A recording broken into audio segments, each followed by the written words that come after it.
ஓம் ஸ்ரீ கிருஷ்ணாய பரமாத்மனே நமஹ. மனத்தளர்ச்சியை உதறிவிட்டு எழுந்திரு, உத்திஷ்ட என்று பகவான் அர்ஜுனனை உற்சாகப்படுத்தினார். அப்படி பகவான் பேசினதுதான் தாமதம். அர்ஜுனன் மறுபடியும் புலம்பத் தொடங்குகிறான். நான் எப்படி தாத்தாவையும் குருவையும் கொல்வது? ஏன்னா நம்ம நன்றாக ஞாபகம் வச்சுக்கணும், அர்ஜுனனுக்கு அப்பா கிடையாது, சின்ன வயசுலேயே தந்தையை இழந்தவன். பீஷ்மாச்சாரியார் ஒரு தந்தை ஸ்தானத்துல இருந்து அவனை எவ்வளவோ அவன் மீது அன்பை பொழிந்திருப்பார், அவ்வளவு அட்வைஸ் பண்ணியிருப்பார். பீஷ்மாச்சாரியார் பிதாமகர், எல்லா குழந்தைகளையும் வளர்த்திருப்பார். அது மட்டும் இல்ல, துரோணருக்கு ரொம்ப ஃபேவரட் ஸ்டூடெண்ட் அர்ஜுனன். ஒவ்வொரு நாளும் மனசுல நம்ம மாத்ரு தேவோபவ, பித்ரு தேவோபவ, ஆச்சாரிய தேவோபவன்னு சொல்றோமே, ஒவ்வொரு நாளும் குருமார்களை நம்ம மனசால அவங்க இருக்கிற திசைக்கே நமஸ்காரம் பண்ணணும் என்றெல்லாம் சொல்லப்பட்டிருக்கு. யாரிடமிருந்து இந்த வில்வித்தையெல்லாம் அறிந்தோமோ அந்த துரோணரை, அன்பை பொழிந்து நம்மை வளர்த்த தாத்தாவை ஏன் கையால நான் கொல்லணுமா என்பது அர்ஜுனனின் கேள்வி. படிக்கலாம். அர்ஜுன உவாச்ச கதம் பீஷ்மமஹம் சங்கே துரோணஞ்ச மதுசூதன இஷுபிஃ பிரதியோத்ஸ்யாமி பூஜார்ஹாவரிசூதன குருன ஹத்வா ஹி மஹானுபாவான் ஸ்ரேயோ போக்தும் பைக்ஷ்யமபீஹ லோகே ஹத்வார்த்தகாமாம்ஸ்து குருநிஹைவ புஞ்சீய போகான் ருதிர பிரதிக்தான். கதம் எப்படி, கதம்ங்கிற சொல்லுக்கு எப்படின்னு அர்த்தம். நான் சங்கேன போர்ல, பீஷ்மம் துரோணம் ச இஷுபிஹி பிரதியோத்ஸ்யாமி, பீஷ்மரையும் துரோணரையும் எப்படி அம்புகளால் துளைப்பேன், எப்படி அவர்களை கொல்வேன்.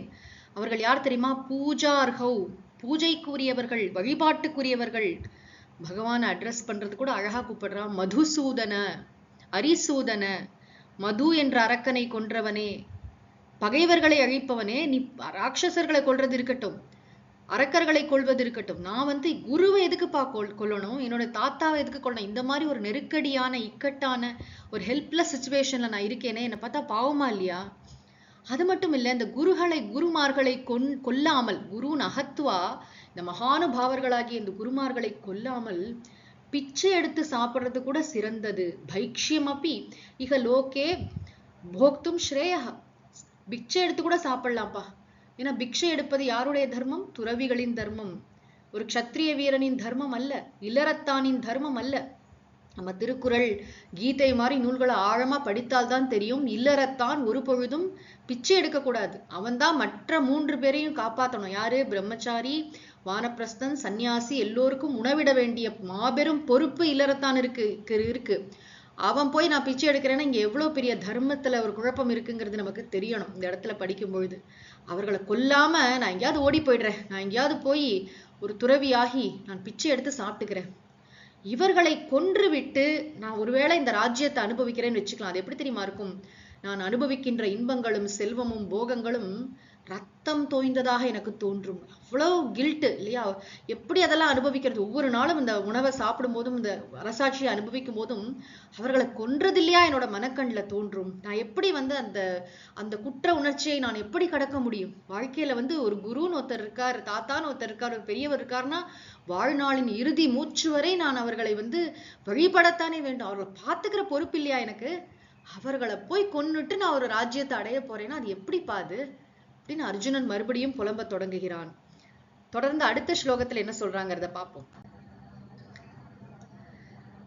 அதாவது இப்போ சொன்னது தாத்தா குருமார்கள். அடுத்தது திருதராஷ்டிரனுடைய புத்திரர்கள் இங்க நிக்கிறாங்களே, இவங்கெல்லாம் என்னுடைய உறவுக்காரங்கள். அதே பல்லவிதான் முதல் அத்தியாயத்துல சொன்னது. நச்சைதத்வித்மஹ கதரன்னோ கரீயஹ யத்வா ஜயேம யதிவா நோ ஜயேயுஹு யானேவ ஹத்வா ந ஜிஜீவிஷாமஹ தேவ ஸ்திதாஃ பிரமுகே தார்த்தராஷ்ட்ராஹ. யானேவ ஹத்வா, எவர்களை கொன்றுவிட்டு, ந ஜிஜீவிஷாமஹ, நாம் உயிர் வாழ விரும்ப மாட்டோமோ அந்த திருதராஷ்டிரனுடைய புத்திரர்கள் பிரமுகே தே அவஸ்திதாக, நம் முன்னால நிக்கிறாங்கப்பா, இவங்களை கொன்னுட்டு நம்மளால உயிர் வாழறது எப்படி முடியும்? அது இன்னொன்னு குழப்பம் சொல்றான். கதரத்து, இந்த 2ல கரியக ஏத்தது ந வித்மக, எது சிறந்தது என்பதை நாம் அறிய மாட்டோம். யத்வா ஜெயேம யதிவானோ ஜெயேயு, நாம ஜெயிக்க போறோமா இல்ல அவர்கள் ஜெயிக்க போறாங்களாங்கிறது தெரியாது. யாரு ஜெயிக்கிறது நல்லதுன்னு தெரியல. இப்ப நம்ம ஜெயிக்கணுமா இல்ல அவங்க ஜெயிக்கிறது சிறந்ததா, நம்ம ஜெயிக்கிறது சிறந்ததாங்கிறது தெரியல. ஆனா ஒண்ணு தெரியுது, இவர்களை கொன்ற பிறகு நான் உயிர் வாழ விரும்ப மாட்டேன். இது வந்து கிளீனா ஒரு குழப்பம் தான். ஒரு போர்ல வந்து நின்னுட்டு இவங்க ஜெயிப்பாங்களா நம்ம ஜெயிப்போமா, இது போன்ற குழப்பத்தில் எழுந்த வார்த்தைகள். அர்ஜுனன் என்ன பண்ணிட்டு கொண்டிருக்கிறான், போர் அவுட் பண்றான். நம்ம இங்க என்ன புரிஞ்சுக்கணும் அப்படின்னு சொன்னா, பகவான் ஸ்ரீகிருஷ்ணருடைய ரெஸ்பான்ஸ் எப்படி இருக்கிறது, பகவான் என்ன செய்து கொண்டிருக்கிறார் அப்படின்னா பேசாம கேட்டுக்கொண்டிருக்கிறார். இதிலிருந்து நாம் அறிகின்ற பாடம் என்னன்னா, யாராவது நம்ம கிட்ட வந்து இமோஷனலா போர் அவுட் பண்ணும் பொழுது, இப்படியா அப்படியான்னு ரொம்ப பேசும் பொழுது பேசாம கேட்டுக்கொண்டிருக்க வேண்டும்.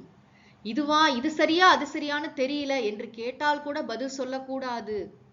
எனக்கு தெரியல, எனக்கு சுத்தமா என்ன பண்ணணும்னு தெரியல, எனக்கு ஹெல்ப் பண்ணு, நான் உங்ககிட்ட வந்து கேட்கறேன், எனக்கு உதவி செய் அப்படின்னு கேட்டா மட்டும்தான் வாயை திறக்கணும். அதுவும் அவங்க சீரியஸா இருக்காங்களான்னு தெரிஞ்சுக்கிட்டு தான் வாயை திறக்கணுமே தவிர, இந்த ஃப்ரீ அட்வைஸ் என்பது உலகத்துல எவ்வளவு கொட்டி கிடக்கின்ற விஷயம் இல்லை. நம்ம எல்லாருக்கும் இந்த பழக்கம் இருக்கு. மற்றவங்க விஷயத்துல ஒரு சென்டென்ஸ் கேட்டோன்னே நம்மளே அறியாம ஒரு அபிப்பிராயம் சொல்லுவோம். எல்லாத்தையும் பத்தி நமக்கு ஒரு அபிப்பிராயம் இருக்கும். இப்படி பண்ணு அப்படி பண்ணு, அது அவங்க என்ன சூழ்நிலையில இருக்காங்க, அவங்க மனநிலை என்ன, சில சமயம் பேசுகின்ற வார்த்தைக்கும் மனசுல இருக்கிற ஆழமான இன்டென்ஷனுக்கும் நிறைய முரண்பாடெல்லாம் இருக்கும். சில சமயம் சில பேர்லாம் நம்ம கிட்ட பேசும்போது சொல்யூஷன் கூட கேட்க மாட்டாங்க, ஜஸ்ட் இதை சொல்லணும், ஒரு போர் அவுட் பண்றதுக்காக வந்தேன் அப்படின்னு சொல்லும்போது ஜஸ்ட் கேட்டுட்டு விட்டுடணும். நீ இப்படி பண்ணிருக்கலாமே, அப்படி பண்ணிருக்கலாமே, இப்படி செய்ய அப்படி செய்ய நம்ம அவங்கள மேல குழப்பி விடக்கூடாது. இங்க நம்ம பகவான் கிட்ட இருந்து தெரிந்து கொள்கின்ற பாடம் என்ன, பகவான் வாயை திறக்கவில்லை. அதான் போன அத்தியாயம் பூரா பேசினே போதும் அப்படின்னு சொல்லல, சாம கேட்கிறார்.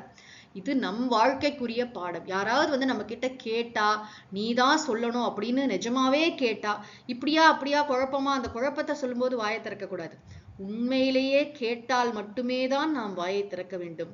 இது வரைக்கும் அர்ஜுனன் புலம்பிட்டான். இதுக்கு மேலதான் அவன் ஒரு சீடனாக மாறப்போகிறான். கேட்க போறான். ஒரு சிஷ்யன் அப்படின்னு சொன்னா குரு கிட்ட போய் கேட்கணும். அவன் தான் சிஷ்யன். சுஷ்ரூஷான்னு சொல்றோம் இல்லையா, சுஷ்ரூஷானா அவர் துணியெல்லாம் துவச்சு போடுறது, கால் அமுக்கி விடுறது, அவருக்கு சேவை பண்றது மட்டும் இல்ல. சுஷ்ரூஷானா ஸ்ரோத்தும் இச்சா, கேட்பதில் விருப்பம், அவர் என்ன சொல்கிறார் என்பதை கேட்பதில் விருப்பம். அப்படி அவன் தான் சீடனா மாற முடியும். இது வரைக்கும் அர்ஜுனன் தன் பக்கம் விஷயத்தையே புலம்பிட்டு இருக்கான். பகவான் பொறுமையாக கேட்டுக்கொண்டிருக்கிறார், நமக்கு உணர்த்துகிறார் நம்ம எப்படி இருக்கணும் இது மாதிரி சூழ்நிலைகள்ல என்பதற்கு. தொடர்ந்து அடுத்த பகுதியில் காண்போம். ஓம் சாந்தி சாந்தி சாந்தி. ஹரி ஓம் தத்சத். ஸ்ரீ கிருஷ்ணார்ப்பணமஸ்து.